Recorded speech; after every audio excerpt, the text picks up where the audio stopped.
What's going on, guys? I've got here a 2004 Nissan Maxima, and I'm going to use this car to point out to you the location of the brake light fuse, and I'm also going to show you how to change your stoplight switch.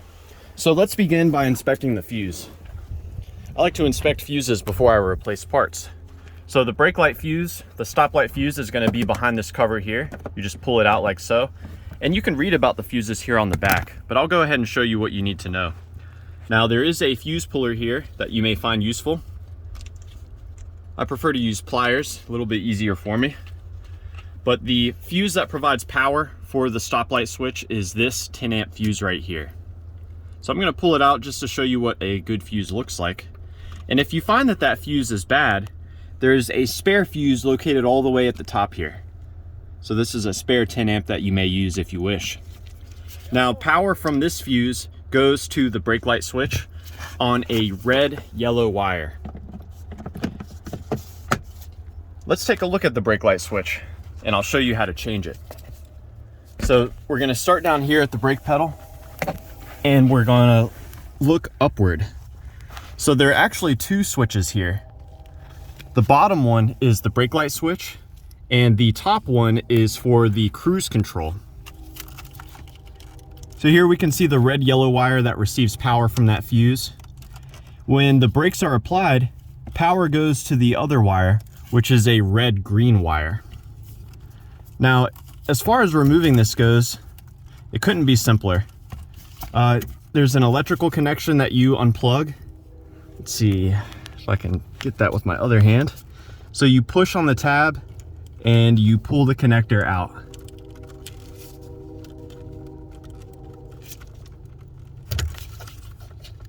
So you can see here, there's the tab that you push on in order to remove the connector. Now with the switch disconnected, the next step is to rotate it and pull it out. So you actually rotate it counterclockwise, so about 45 degrees.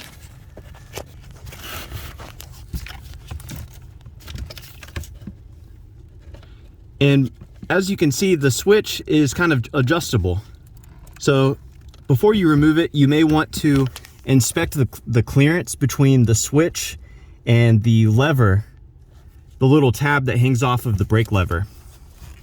So again, we rotate this counterclockwise about 45 degrees, then the switch will come out. And you can see the way the switch works is when you're not pressing the brakes, this plunger is in the up position. When you apply the brakes, the plunger comes out and it will connect those two pins together.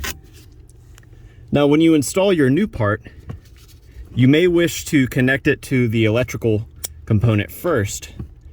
At this point, you can actually hop out of the car and the brake light should be illuminated at this time because the plunger is out. Now, installing the new connector, you push it in and then put it in the position it was in before, and then you lock it in place. So you want to make sure you get this right, because if you have the connector, if you have the switch too far to the rear, then the brake lights will always be on, even when you're not pressing the brakes. On the other hand, if you position this too far forward, then the brake lights may not come on immediately when you hit the brakes. The brakes may have to be applied a little firmer before that light comes on. So if you want to fine tune this, it can be helpful to back up your car to a building that has a glass exterior, and you can look in the reflection in the rearview mirror and see if the lights are on or not. And you can move this around and get it to where the brake lights come on as soon as you begin to apply them and not a moment sooner.